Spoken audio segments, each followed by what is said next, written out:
APA established a task force to examine the ethical aspects of psychologist involvement in interrogations, whether torture and abuse are ever permissible as part of an interrogation process. On that question, the first question, there is complete unanimity within the association. The answer is no. Torture and abuse are always unethical and always prohibited. And over the last 4 years, I've spoken with hundreds of psychologists across the country. Never once has there been appeal to the ticking time bomb scenario to justify torture or abuse. That scenario has simply not been part of our dialogue. It has been completely rejected by the association as a justification. Now, this debate about whether we should pursue a strategy of engagement or disengagement has been ongoing. APA's most recent policy on this issue was passed just in September, and that says that psychologists may not work in settings that violate international law or the U.S. Constitution unless they are working directly for the detainee or for an independent third party concerned with human rights.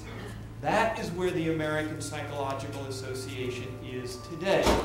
And I think that we, in the association, very much look forward to working in settings run by an administration that believes in fully protecting the human rights of detainees and fully adhering to the Geneva Conventions. For Christians generally,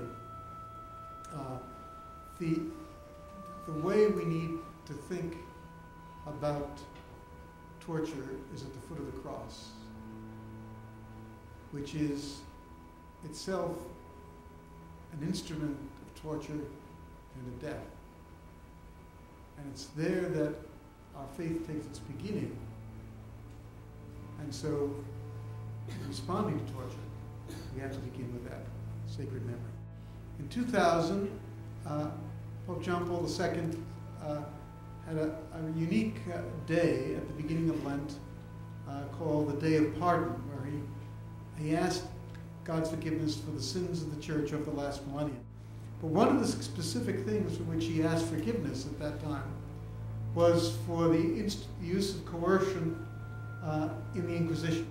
The National Religious Coalition Against Torture was founded by George Hunsinger.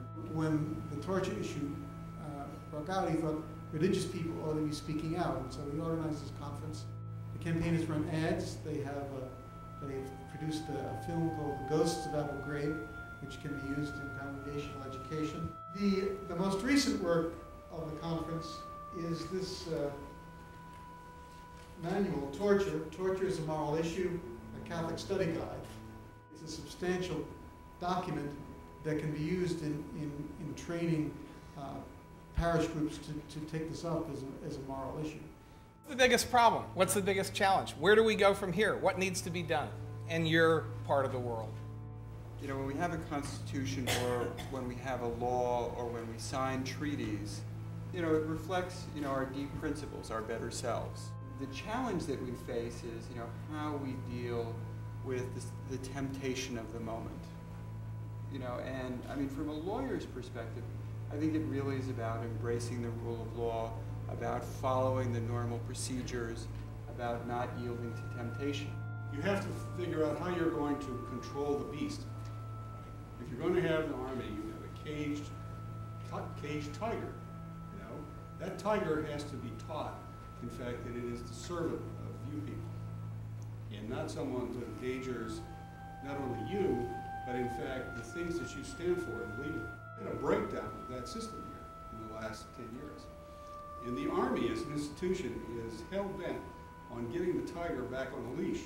And I think that we're about to have a change of administration here in the direction in which you will see that the people in charge now in the Army who want to set this straight, in fact, make sure it stays straight for a long time, in fact, are really going to have the upper hand. And those who, in fact, caved in and sought their self-interest in appeasing the present administration are going to be put out.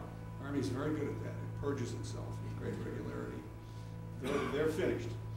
And so you can take some comfort in that. But in fact, this problem will never go away. As long as people are what they are, as long as you have armies, this is going to be a problem.